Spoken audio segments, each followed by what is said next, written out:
जय श्री कृष्णा। तो मेरे प्यारे भक्तों, मेरे YouTube चैनल में आपका स्वागत है।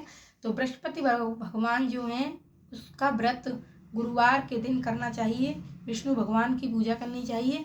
तो जो बृहस्पति वार की जो व्रत की विधि है वह मैं आपको बता रही हूँ। तो इस दिन बृहस्पति स्वर रूपी भगवान विष्णु की पूजा की जाती है। दिन में एक ही समय भोजन करना चाहिए।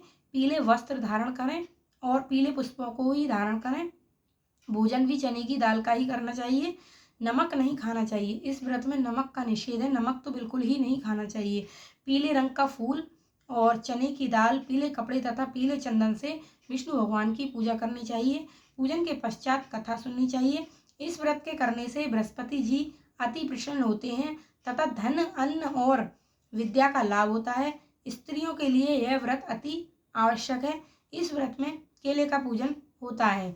तो आप के आसपास कहीं केले का पेड़ हो तो आप वहां पर जाकर बृहस्पति भगवान की पूजा कर सकते हैं। और इस दिन व्रत में नमक बिल्कुल भी नहीं खाना चाहिए। और बृहस्पतिवार की जो कथा है वो मैंने अपने चैनल पर डाल दी है, आप जाकर सुन सकते हैं। और एक जो कहानी है वो भी मैं अभी इसी वीडियो में आपको सुनाऊंगी। तो आप बने रहें, लास्ट तक देखें और प्लीज़ मेरे चैनल को सब्सक्राइब जरूर करें। और देखो, जो व्रत रखते हैं उनको पीले वस्त्र ही धारण करने चाहिए। विष्णु भगवान की पूजा करनी चाहिए। झूठ नहीं बोलना चाहिए और ज़्यादा से ज़्यादा श्री विष्णु भगवान का ही नाम मन मन में श्रीमन नारायण नारायण का जाप पढ़ते रहना चाहिए। तो आइए सुनते हैं कथा। तो जो कथा थी, जो एक और कथा है वो मेरे चैनल पर पहले से ही पड़ी हुई है, आप उसे सुन सकते हैं। और उसके बाद जो कहानी पढ़ी जाती है वह मैं सुना रही हूँ। तो प्राचीन काल में एक ब्राह्मण रहता था। वह बहुत निर्धन था। उसके कोई संतान नहीं थी। उसकी स्त्री बहुत मलिनता के साथ रहती थी। वह ना तो स्नान करती थी, ना किसी देवता का पूजन करती थी। प्रातःकाल उठते ही सर्वप्रथम भोजन करती, बाद में दूसरा कार्य करती थी। इससे ब्राह्मण देवता बहुत दुखी थे। वे बहुत समझाते मगर कोई परिणाम ना निकलता था। भगवान की कृपा हुई। उस ब्राह्मणी के कन्या रूपी रत्ना पैदा हुई। वह कन्या शुक्ल पक्ष के चंद्रमा की कलाओं के समान बढ़ने लगी। बड़ी होने पर वह कन्या विष्णु भगवान का पूजन व बृहस्पतिवार का व्रत करने लगी, जिसके फलस्वरूप वह ब्राह्मण धन्य धान्य से संपन्न हो गया। कन्या रूपवान और गुणवान थी, अतः उसके रूप व कार्यों को देखकर एक राजकुमार ने उससे शादी का प्रस्ताव रखा। ब्राह्मण राजकुमार से अपनी कन्या का विवाह करने को तैयार हो गया और विधि पूर्वक उस राजकुमार के साथ कन्या का विवाह कर दिया। कन्या के घर से विदा होते ही ब्राह्मण के घर में पहले की भांति गरीबी का निवास हो गया। यहाँ तक कि पेट भरने को भी अन्न भी नहीं रहा। अतः लाचार हो दुखी ब्राह्मण अपनी पुत्री के पास गया। बेटी ने पिता की हीन अवस्था को देखकर माँ का हाल पूछा। पिता ने सब हाल कह सुनाया। कन्या ने पिता को बहुत सा धन देकर विदा किया, जिससे ब्राह्मण का कुछ समय तो सुखपूर्वक व्यतीत हुआ, परंतु कुछ समय बाद फिर वही दशा हो गई।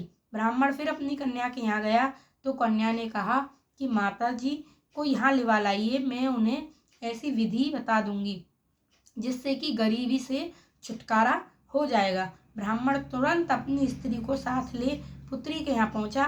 पुत्री ने कहा, माँ, तुम प्रातःकाल उठकर विष्णु भगवान का पूजन व व्रत किया करो, सब दरिद्रता दूर हो जाएगी। अतः वह प्रत्येक बृहस्पतिवार को व्रत रखने लगी। उसकी माँ प्रत्येक बृहस्पतिवार को व्रत रखने लगी, पूजन विधि के अनुसार व्रत करने लगी। इस व्रत के प्रभाव से उसकी माँ की बुद्धि ठीक हो गई और वह धन्य धान्य से संपन्न हुई। बोलो बृहस्पति भगवान की जय।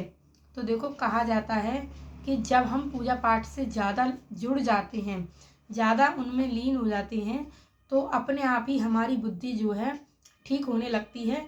और जितना ज़्यादा हम इन चीज़ों से दूर भागते हैं तो आप देखना कि आपकी बुद्धि भी थोड़ी थोड़ी बेचैन, विचलित और दिमाग खराब जो कहते हैं अलग से टेंशन, वो लगी रहेगी। एक बार आप पूजा पाठ से जुड़कर देखिए, मेरे चैनल से जुड़कर देखिए, आपको अच्छी अच्छी पूजा विधि से संबंधित जानकारी मिलेंगी और अच्छी अच्छी जो मेरे मन में आता है मैं अपने यूट्यूब वाली जो फैमिली है उससे ज़रूर शेयर करती हूँ। तो धन्यवाद। जय श्री राम। मेरे प्यारे भक्तों, मेरे चैनल पर बने रहने के लिए आपका बहुत बहुत धन्यवाद। तो आप भी एक बार भगवान की भक्ति में लीन होकर देखिए। ज़्यादा नहीं तो 15 मिनट आप भगवान के सामने अपने मन की जो भी कंडीशन है, जो भी हाल है, आप अपने प्रभु के सामने जिसको भी मानते हैं एक बार कह कर देखिए, थोड़ा ध्यान लगा कर देखिए, तो आपकी जो बेचैनी है वो झट से दूर हो जाएगी। तो मेरा यही कहना था कि ज़्यादा से ज़्यादा धार्मिक कार्यों में जुड़ें, ताकि देखो ये संसार जो भी है जिसने बनाया है, इस पर बहुत ज़्यादा पाप हो रहे हैं, बहुत ज़्यादा इस पर अत्याचार बढ़ गए हैं। तो इन सब से छुटकारा पाने के लिए आपको भगवान से जुड़ना होगा और उनको मन मन में अपने मन में भाव बनाना होगा कि हम भगवान के लिए बने हैं और भगवान हमारे लिए बना है। तो धन्यवाद। ऐसी ही जानकारी लेने के लिए प्लीज़ मेरे चैनल को एक बार सब्सक्राइब ज़रूर करें और लाइक तो ज़रूर बनता है। अगर आपको मेरी ये वीडियो अच्छी लगी हो तो धन्यवाद दोस्तों।